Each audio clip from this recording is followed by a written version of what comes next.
Hey everyone, welcome to this explainer. I am absolutely thrilled you're joining me today because frankly, we're going to completely transform the way you interact on the phone. Look, this isn't just about reading a generic script anymore, it's about really mastering the psychology of behavioral sales. Today, we're unpacking the You Lifestyle Behavioral Sales Intelligence Guide. And my promise to you, by the end of this session, you as trainees are going to have the exact tools you need to read your prospects like a book and guide them seamlessly toward a close. So get ready to elevate your game. Okay, so everything we discussed today anchors on one core mantra. Know your member, personalize every call, close with confidence. Seriously, this is the ultimate goal for every single interaction you're going to have moving forward. If you memorize this, and honestly, more importantly, if you internalize it, your conversion rates are absolutely going to soar. It all starts with knowledge, it pivots on personalization, and it ends with a confident close. Okay, let's dive into this. Here is our roadmap for today.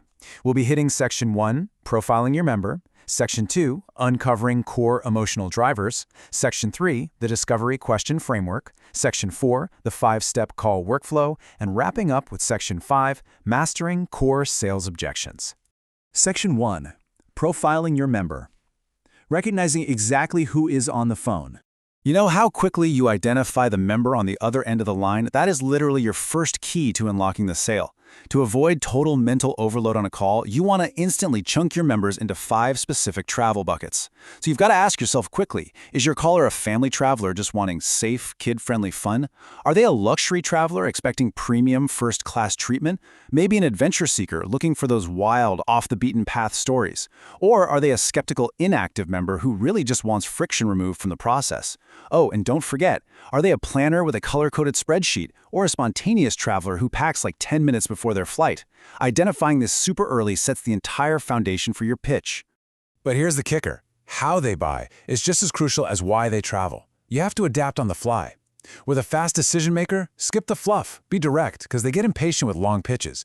With an analytical buyer, you want to slow down, provide hard data, and avoid any vague answers.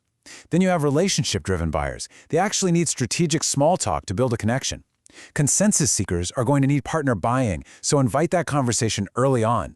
And those skeptical evaluators, whatever you do, don't get defensive. Ask them questions. Their skepticism actually means they're engaged. You just have to adapt to their style instantly. Moving into Section 2, Uncovering Core Emotional Drivers, Finding the Why. Let's be real for a second. People don't buy memberships, they buy feelings. And there are 6 core emotional drivers we look for: family memories, relaxation, escapism, adventure, status, and achievement. Your prospect might want to create a lasting legacy with their kids, or maybe they just desperately need permission to escape the daily grind and finally relax. Maybe they crave the thrill of discovery, or even the exclusivity of elite status. Pinpointing just one of these 6 emotional drivers within the very first few minutes of your call, that is your absolute secret weapon to keeping that member hooked. All right, Section 3, the Discovery Question Framework, asking the right questions. Now, what's really interesting here is the sheer power of this single open-ended question. What's the one thing that always makes or breaks a vacation for you? I mean, think about that. When you ask this, the prospect instantly reveals their most desired experiences and their absolute biggest pain points. They are literally handing you the exact blueprint for what you need to emphasize in your pitch and what you need to guarantee they can avoid. And here's another incredibly potent question for your toolkit.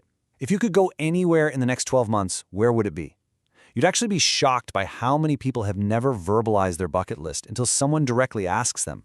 Asking about dream destinations effortlessly uncovers a member's internal drive for achievement. And the best part? Once they verbalize that dream to you, you get to position our membership as the exact vehicle that makes that specific goal a reality. Section 4, the 5-Step Call Workflow, putting it all together. Okay, here is the literal workflow that works every single time. Step 1, discover. Use those open-ended questions we just covered. And the golden rule here, you talk 30% of the time, and you listen 70% of the time. Step 2, classify.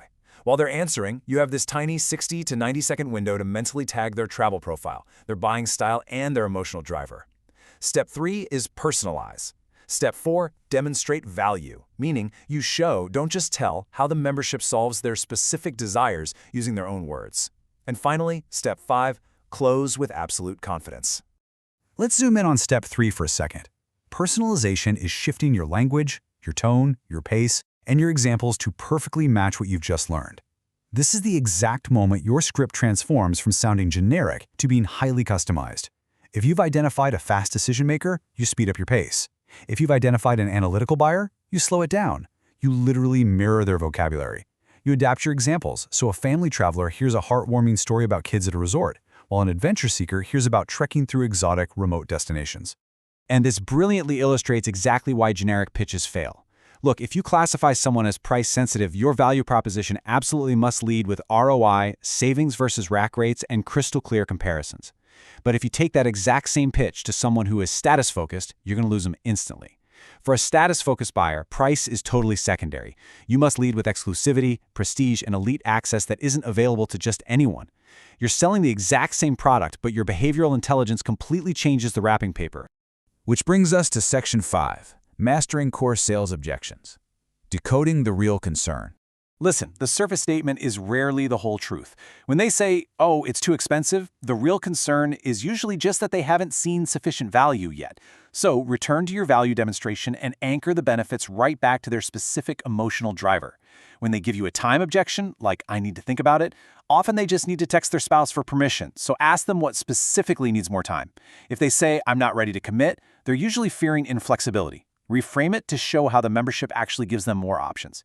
And if they cite a bad past experience, don't defend it, acknowledge their emotional wound first, and then differentiate. Always treat an objection as further discovery, definitely not a defeat. And that brings us right back to our core mantra: know your member, personalize every call, close with confidence. You guys now have the full behavioral intelligence framework to actually go out and execute this on every single call. It's no longer a guessing game, right? It's a structured, totally repeatable process. But knowing the framework isn't enough. You have to build reflex, not recall. When you're in the heat of a live call, you literally do not have time to stop and try to recall training frameworks from memory. You need this to be completely automatic. So use your call listening sessions to mentally tag the profiles you hear. Lean heavily into live role plays with your coaches. Practice adapting your tone and pace until it becomes pure natural reflex. So I want to leave you with this final provocative question. What is the one insight from today's session that you will apply to your very next call? Because if you don't use it today, you're going to lose it tomorrow. I want you to pick one piece of this behavioral psychology right now, whether it's asking about their bucket list or pacing your pitch to match their buying style. Hit the phones and let's go close with confidence.